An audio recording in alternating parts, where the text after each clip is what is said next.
Hey, this is Sydney, and I am here to talk us through the days of July 9th through 15th, 2025. The first part of this video is going to just kind of be a general overview of some of the larger planetary things that are going on for the week, some highlights, right? Some notes of where you could potentially find things in your chart. And then the second part of the video is going to be going through kind of day by day, hopefully in a succinct sort of way, so this can help you.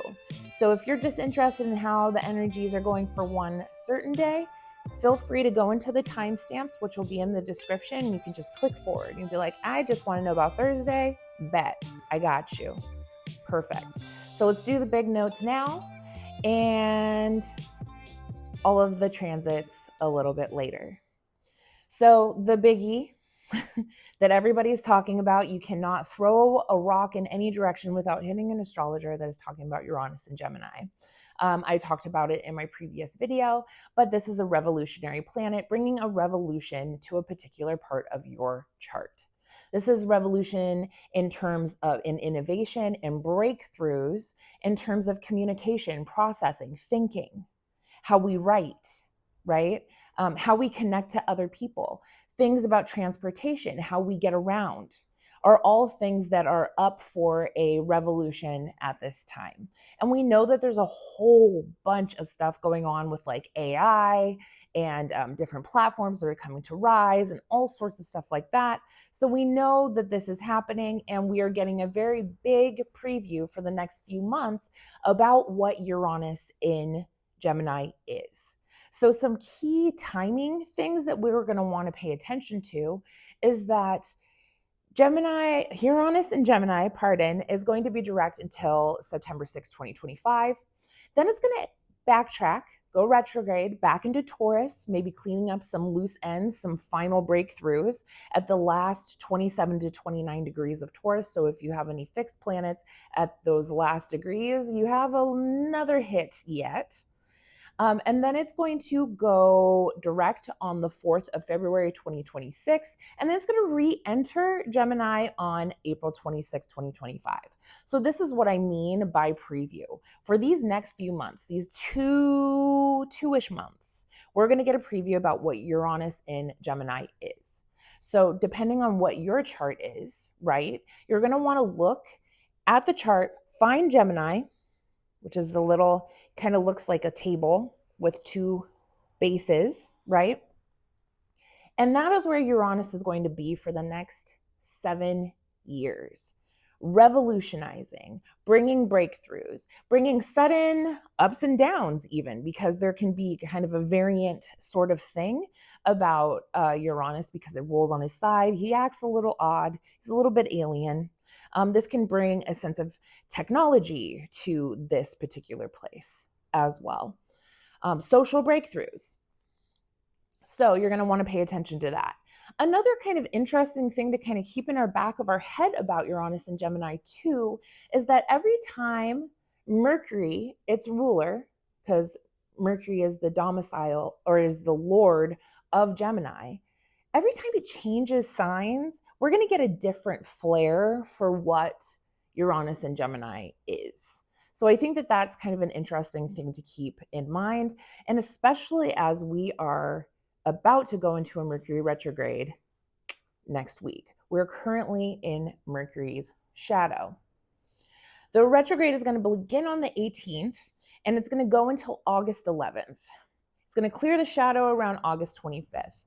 So right now, as we're in the shadow, you might notice that like things around technology, communication, contracting, things are going a little weird. Maybe even transportation, like your car.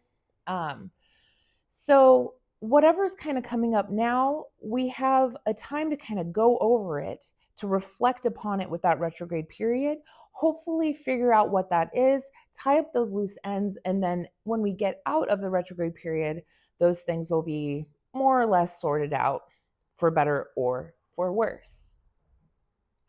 Neptune is retrograde, and he went retrograde on the 4th of July. So we are more reviewing the dream or the new dream that has kind of been placed in front of us or that we have envisioned for ourselves.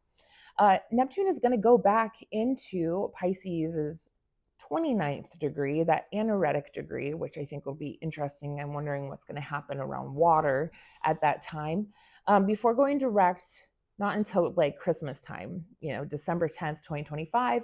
And then it'll enter Aries again, January 26th, 2025.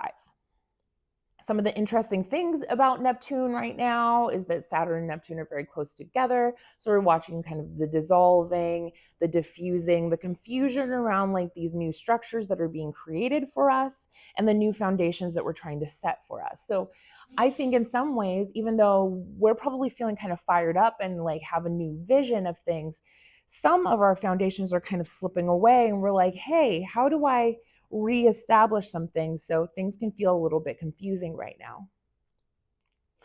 Saturn turns retrograde on July 12th, 2025. So that is within this forecast.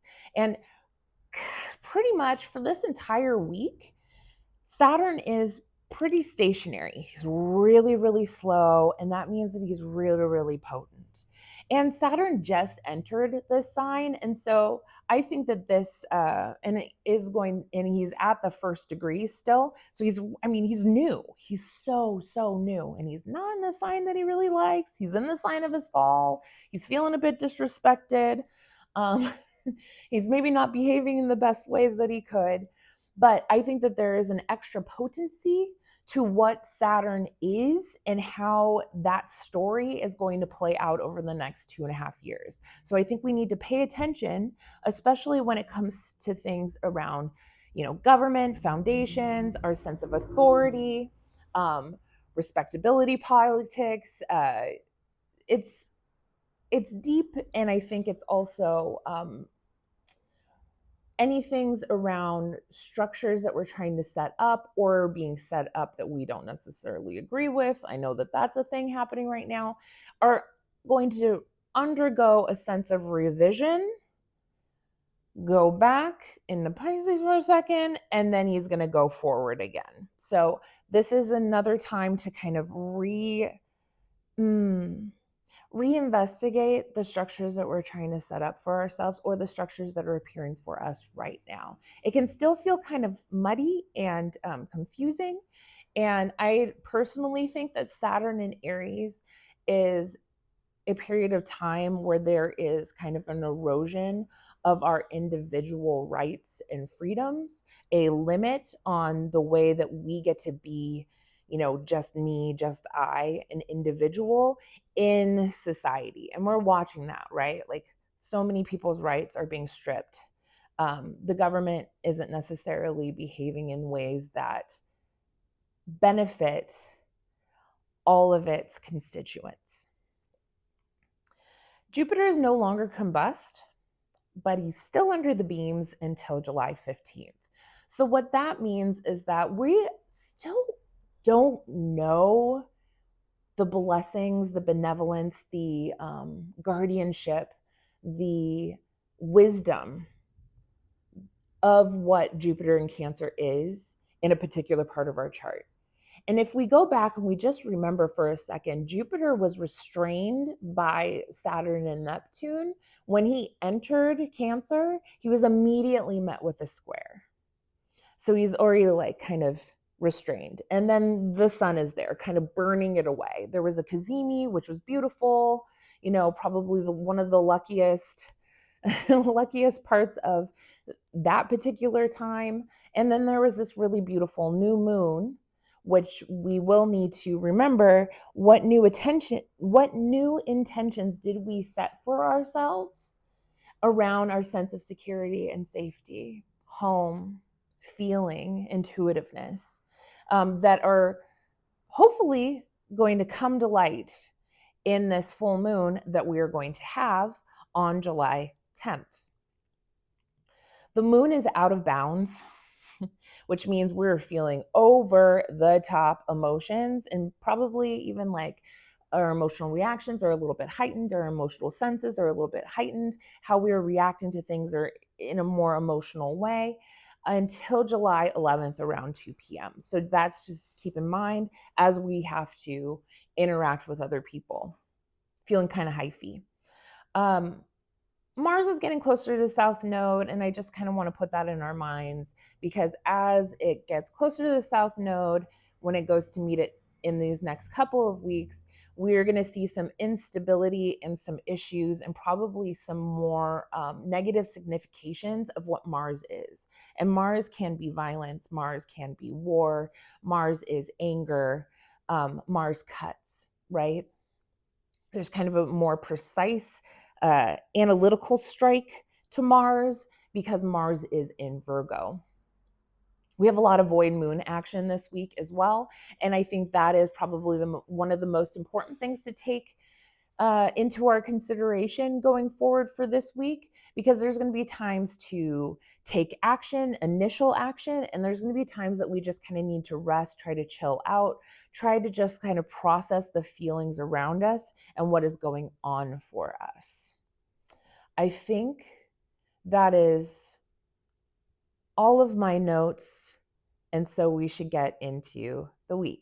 So let's get into Wednesday, July 9th, which is Mercury's day. Mercury is the planet of communication. Mercury is in passionate, fired up, fixed sign Leo. He wants to tell his stories in creative ways, wants to be noticed for what he says.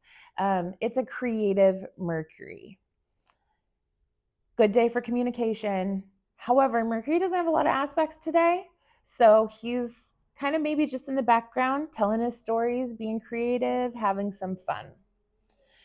1:54 a.m., the moon is going to enter Capricorn, the sign of the full moon, and the void, of course, is going to end.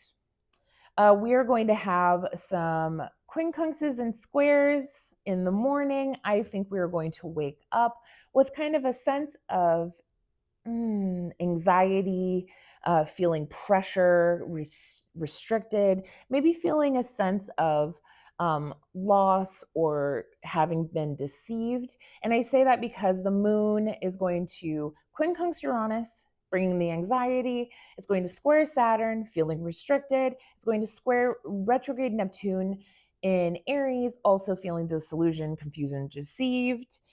And then it's going to quincunx Venus and Gemini around 1 p.m. Again, this kind of can bring a little bit of nervous energy and having to make some sort of adjustments around the things that we value, the ways that we are talking about what we want in relationships, perhaps.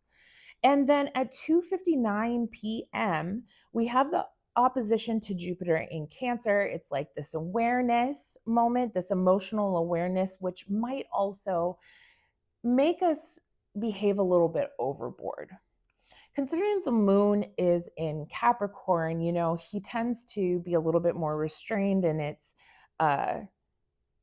emotive tendencies, right? It's going to kind of keep those things close to vest. It's not that a moon in Capricorn doesn't feel, it's just like maybe he feels a little bit like, y'all don't need to know all of that. So there could be an overwhelming feeling of like wanting to kind of emote and then maybe going overboard in some sort of way. Maybe we restrain too much, or maybe we have some sort of outburst that is like a little bit not what we wanted it to be. After that, there is not a lot of aspects to this day. So I do think that the kind of nervousness and frustration and feeling a little bit burdened, there's a lot of like Saturnian, Capricornian energy in the sky. The moon in Cap wants to get things done. It has ambitions, it has goals, and I don't necessarily think that this day is going to feel like he's getting all of the things that he wants done. So let's get into July 10th, which is Thursday. It is Jupiter's day. It is also the day of the full moon. Jupiter days are good for, pursuing higher realms of knowledge, spirituality. Great day for, I think, like taking tests in university or doing like your studies. It's a day for travel, that sort of thing. It is a full moon today. And so I think leading up to the full moon, we're feeling a sense of being pregnant, potentially being a bit emotionally overwhelmed, but also kind of trying to hold it in I think because of that moon in Capricorn. Very, very early in the morning, we have the moon quincunx Mercury in Leo, and then the moon is going to trine Mars in Virgo, and this is within a few minutes of each other. And so I think that there's going to be a sort of like anxiety around all of the things we need to accomplish, and we are given a good working energy. That moon in Cap with the Mars in Virgo is like, I have a list, I'm going to get it done, I'm going to accomplish my goals today. But we need to remember that there is a full moon. And right after the full moon, the moon is going to go void. And so this isn't necessarily the day to initiate any sort of action beyond the action of letting go, of releasing. We need to remember that with a full moon, there's an opposition between the moon and the sun. So there is a tension, right, between opposing forces. They're on either other side of the zodiac, looking at each other, kind of ready to fight, right? And so there is an awareness point of whatever issues come to light that need to kind of be dealt with during that waning phase. Now, if we remember also as well that the new moon in Cancer was a time for us to probably set some new intentions around our sense of safety and security, of home, intuition, of feeling, right? And now we come to the opposition where we have some sort of release. We get kind of the fruits of our labor. What did we set here that is now ready to be released in the world? As I think about the archetypes of Cancer and Capricorn, I feel compelled to ask ourselves, or ask you, or ask myself, what have I been holding on to too much, retaining too much that needs to be released? What have I been holding control of so tightly that needs to be released in order for me to ultimately get to my goal of feeling nourished and supported and safe? Sometimes we hold on to things too tightly, right? Or things that we do no longer need to. Maybe it's around, what we need to achieve, or the sorts of goals we have, or something about reputation. Maybe it's that we're holding a tension between home and work, and something needs to be let go of so we can start something new. This is a cardinal full moon, so it is taking action. So I think that this is a really great moon to take action in releasing something, letting something go, letting something leave your life in order for you to go forward in a better way. So other things that we need to know is the moon is in its detriment, ruled by a Saturn in its fall. This is not necessarily like a juicy, yummy, feel good kind of full moon. And I think we need to keep that in mind, especially because full moons can bring a overwhelming sense of feeling pregnant with a whole bunch of things that we need to just kind of release into the world. We have that moon in Capricorn ruled by a basically stationed Saturn that is about to go retrograde, conjunct Neptune. So I think we can feel a little bit maybe confused about or a little bit frustrated or angry about something that needs to be let go, right? That Aries energy kind of coming in, and in the end of that, like being frustrated that we have to let this thing go in order for us to actually be secure. We're not necessarily wanting to, but we know we need to, so let it go. The other features of this full moon are that we have that minor talent trine between the big social planets that have to do with technology and fundamental, like societal, deep, systemic sort of change of government and vision. And so there's probably something here too that comes to light that has to do with these sorts of things around how the world around us is going to operate. We have the moon in the 23rd mansion, which is called Sas Bula, the fortune of the glutton. This is a mansion of divorce, which makes sense with the opposition. This is I'm over here and I'm over here. We don't see eye to eye, right? We got to go our separate ways of divorce and separation. When this mansion appears, it can signify that we are engaged with conflict or soon will be so, right? These are two opposing forces that we're trying to reconcile in sort of way, trying to find the balance if we can, which often means that we have to kind of let go of one thing so that we can go towards another thing. The supporting things, though, are that the moon is in a trine to the south node, which says that, like, however we're feeling and whatever we see as potentially a block that we need to let go is facilitated in being able to release that south node. Maybe it's, releasing some sort of pressure that we've put on ourselves, or some sense of like we need to be in service to this certain thing, or we've over criticized ourselves and thus retaining a whole bunch of a sense of like having to be responsible for something, and we're able to just kind of let that go. So I think that there is a really lovely supportive trine to the nodes, allowing us to do that releasing sort of thing. The moon is also in a separating trine pretty wide to Mars, which is also facilitating that release point. So let it go, babe. Think about where this is in your houses, because this opposition between the sun and the moon, that is what a full moon is happening between these two houses that are coming into play, and then ultimately will end up impacting the houses that the sun and the moon rule over in your chart.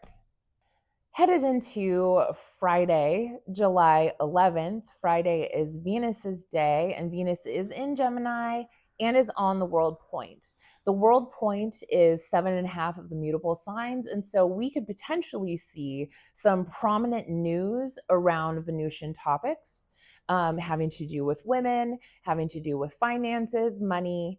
And because, Venus had just had its moment with Uranus a few days ago, some new innovative ways that we do these Venusian things.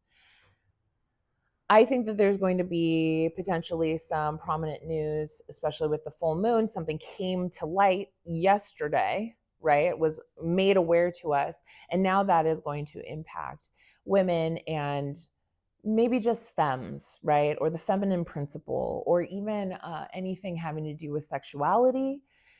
Today, we might get some news of that. That's kind of like in the bigger way of looking at things.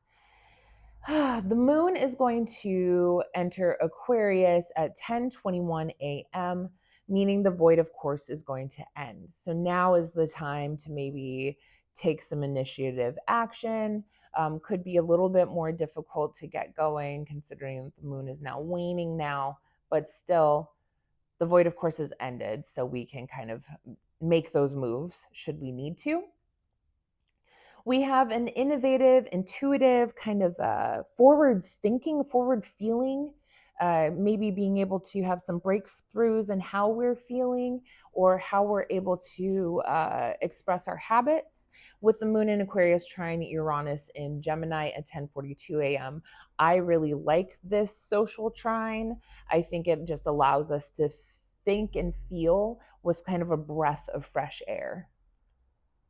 At 1:54 p.m., we're going to get the moon in Aquarius sextile Saturn. So this kind of brings, I think, how we are feeling a bit like up in the clouds, very airy with the Aquarian moon, fixed air. It's very. This is how I'm thinking about how I'm feeling.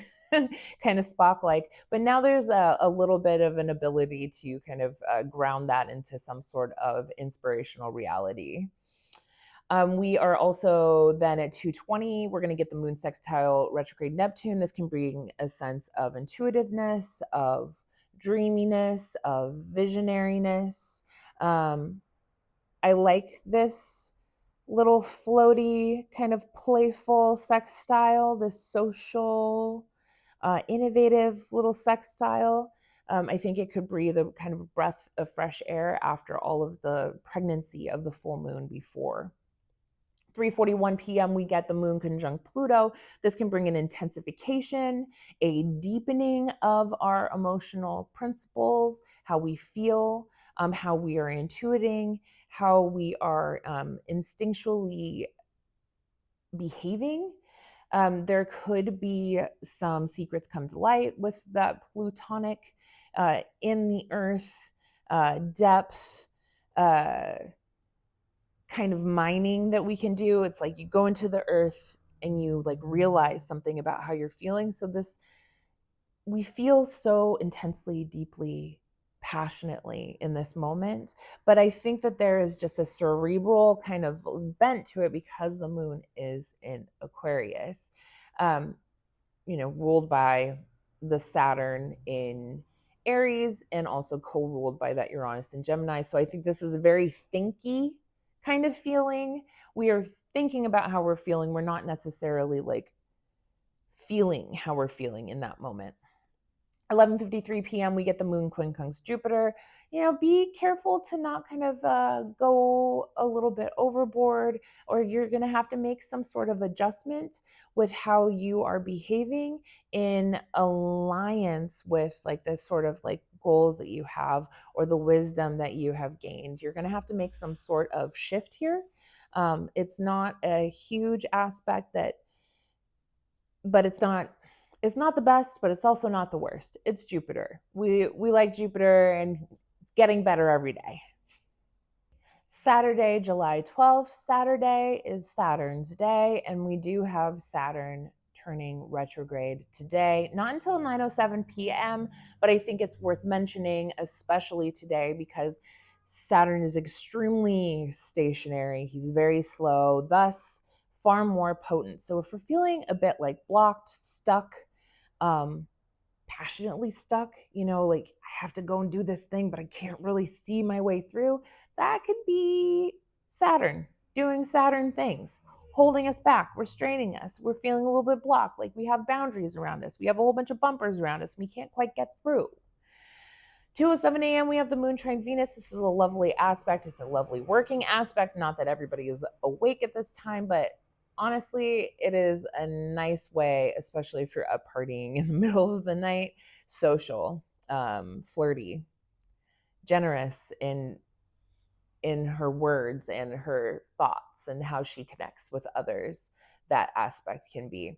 At 12:45 p.m., we get the moon in Aquarius opposite Mercury in Leo, and the void, of course, is going to begin, and it's going to hold all day. So we need to keep that in mind. Void, of course, begins at 12:45 p.m., so try not to do any initiative, new actions, because they might turn out not how you intended them to be.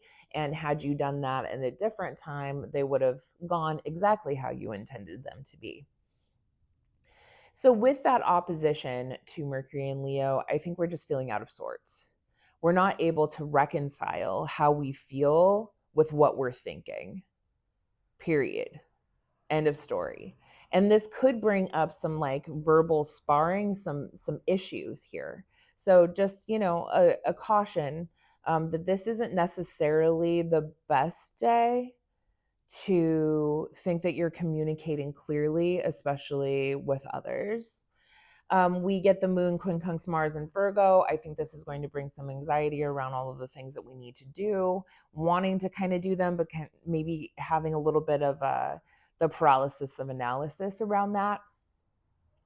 And then at 5:16 and 5:40 p.m., the moon is going to semi-square Saturn and Neptune. I think this can feel a bit like a weight, like we kind of have the blues. We're just kind of like, oh man, So take caution for today, because it's not necessarily a good day to take action, not necessarily a good day to think that we're going to get things done. Do what you can with what you have, but know that your plans might change. Sunday, July 13th is the sun's day. We are still in Cancer season, summer. It hasn't really been quite the summer that I thought it was going to be, but you know what? The world is doing what it's doing, so I can't really complain. We do have the moon, quincunx sun in Cancer, very, very early in the morning, 12:57 a.m. So this can just kind of bring some anxiety, kind of pushing us through as we wake up into the day.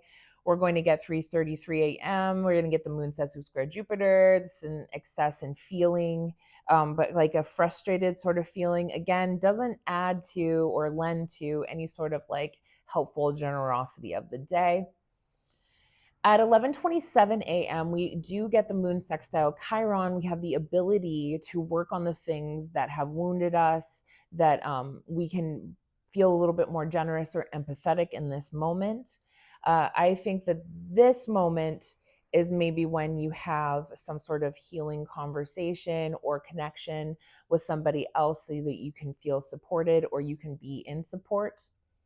At 4:44 p.m., the moon is going to enter Pisces and the void, of course, will end, right? So as the moon enters Pisces, Pisces energy is kind of a little bit more floaty. It's very intuitive, can be even a little bit psychic, somewhat about the illusion, about the story, can be a little bit delusional, very creative, like artistic. That can be one of those things. And the nice thing about that moon entering Pisces is that it is ruled by a Jupiter in Cancer. And so there is a generosity, actually a mutual reception here where they can kind of behave in a nice way. So I think this is a nice little moment in our day. Though at 5:15 p.m., the moon is going to square Uranus in Gemini, which can bring some sort of emotional shock, upheaval, upset, or just like a flash of brilliance. The square, the mutability encourages us to shift in some sort of way, to be kind of malleable, fluid, flexible, right? The mutability is always kind of moving around and shifting. A little note is if you have a mutable rising sign or you have mutable angles, right? That 1, 4, 7, and 10 axis, it's mutability. You have a life of shifting and changing and kind of like doing the rope-a-dope with people rather than just like taking action. You just kind of have to go with the flow with where life kind of pushes you and takes you. It's kind of how that works.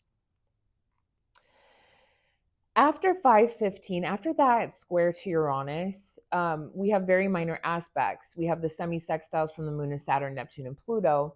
So there's something kind of forming, and maybe it's from we took some sort of shift and now there's like a new landscape kind of trying to like push itself up and like make itself known, but it's not quite formed yet. So I don't think this is necessarily the day to take action. I do think that it is a lovely day to do the sort of feeling thing that we need to do when the moon is in Pisces. Monday, July 14th. Monday is the moon's day. We have the moon in Pisces, in the middle degrees. You know, she's just kind of feeling her feels.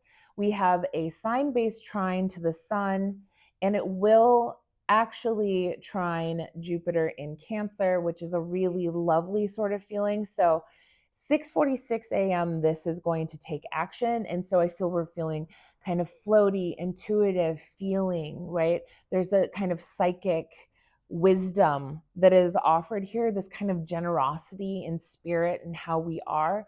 It's a really lovely feel-good aspect to kind of wake up with. At 12:52 p.m., the moon square Venus in Gemini. I think that, you know, when we have a square to, you know, Venus or Jupiter, there's just an ability for us to go a little bit over the top in the ways that we are trying to have our sense of safety and security, the ways that we're feeling, and also the ways that we're trying to seek comfort, right? And so with the moon square Venus, I would say try not to overindulge. Same with like the moon square Jupiter or even the oppositions, right? It's just try not to overindulge in order to find some sense of feeling safe and feeling good. And this could be, you know, indulging in sorts of stories or information that would help a moon in Pisces feel better about itself. So just a little caution, but for the most part, The morning to the early afternoon, I think, feel a lot better than some previous days. At 7:39 p.m., we get the moon in Pisces, quincunx Mercury and Leo. I think this is feeling a little bit anxious and out of sorts. How we feel and how we're thinking aren't quite jiving, and they need to make some sort of adjustment. Maybe we need to make some sort of emotional adjustment about how we're communicating our story to other people. Um, Maybe we need to correct something about a sort of story or information that we have creatively shared. It's called a lie. But all things considered, we're just not feeling quite together, you know? And then at 9:15 p.m., this is not a great aspect to go to bed to. We have the moon opposing Mars in Virgo. This can be anger. This can be an angry emotion that has to do with like why me, poor me. Service and sacrifice themes can come up, especially with the Pisces and Virgo axis. This can be an anxious sort of feeling with the Virgo energy kind of being uh, hit by that opposition from the moon. But moon opposite Mars in general can bring a sense of like anger, and it kind of rising to the surface to be kind of dealt with. So if you can get to bed before 9:15 p.m. Pacific Standard Time, that's what I would do if I were you. Getting into Tuesday, July 15th. Tuesday is Mars's day, and Mars is getting suspiciously close to that south node in Virgo, causing some instability and issues that have to do with our anger, aggression, warlike feelings, the way that we take action, and maybe even the precision in which we are able to take action using kind of one of those Virgo keywords. This is a day for doing, right? 6:22 a.m. we get the moon in Pisces by quintile Mercury and Leo. I think this is a really creative kind of feeling around how we're able to communicate what we're feeling. Um, I really like the biquintile. It's a minor aspect, so it might not be very prominent, but we can kind of sink into that feeling. Maybe we're able to really like tell our story at that time. 10:09 a.m. we get the moon trine the sun. This is like feeling supported. This is feeling intuitive, emotional, but not in that sort of way that makes us feel overwhelmed or frightened or any sort of way. I think this is just feeling kind of at one with everything, that there's kind of a generosity of spirit. It's a really lovely trine. I like it. And also, though, we could potentially think that this could feel a little bit like a nostalgia, like a what has come is now gone, kind of a longing sort of feeling. And I only say that because the moon in Pisces is really good at longing. And it's answering to that Jupiter in Cancer. Yeah, so there's just kind of an overwhelm of feeling, I think. But I think for all of sense of purposes, it's pretty good. And we're able to dream. And and the void, of course, is going to begin at that trine at 10:09 a.m. So then we're going to have a void of course moon all the way until 9:32 p.m. when the moon enters spicy Aries. We get kind of fired up. It's a very interesting time. Not that the universe has anything to say about that, but or I have anything to say about it, but it's an interesting time for the moon to kind of get a little bit more energy to it. With its entry into Aries, now we like feel very quickly. We instinctively take action, right? The moon in Aries feels what it feels, expresses it, and then it really has the ability to let it go. It's one of the things that I love about a moon in Aries is that like they're not going to hold on to the feeling, the reaction or the feeling that's coming through. They're just going to you're going to know about it and then they're going to let it go. Love that about them. 10:11 p.m. we get the moon sextile Uranus in Gemini. I love this. I think it feels a bit intuitive, kind of quick, smart. We're able to kind of take on new ways of feeling and being, feel a little bit more maybe playful and experimental. There's kind of a thinking energy that's kind of brought into the moon. Maybe it really kind of quickly understands what it's feeling, and maybe it even just makes it easier for it to like drop what it's feeling, or to process it, would say. And then we get 10:15, the moon in Aries, Sesame square Mercury in Leo. This can feel a bit of frustration around like what we're trying to communicate in that moment. Maybe we had some sort of intuitive hit, but now we can't really necessarily quite express it. So we just kind of gotta just chill out through that. Just like let the wave go. 11:11 p.m. We get the moon in Aries, quintile Venus in Gemini. I think this is a very kind of generous energy. I feel like it's a bit playful. So if we're able to get through that minor moment of frustration, internal like churning and frustration, just kind of let that go, and with feeling, with passion. And then we get this really lovely quintile from the moon in Aries to Venus in Gemini, which I think is just like playful and lovely.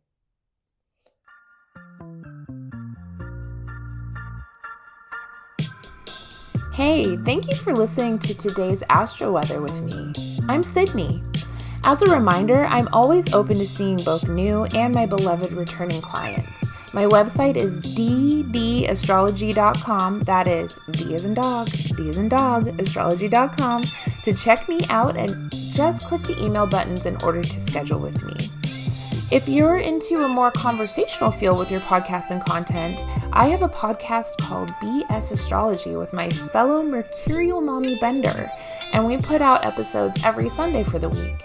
Just search BS Astrology on YouTube or wherever you enjoy listening to your podcast, including Spotify, Audible, and more. Have a good day.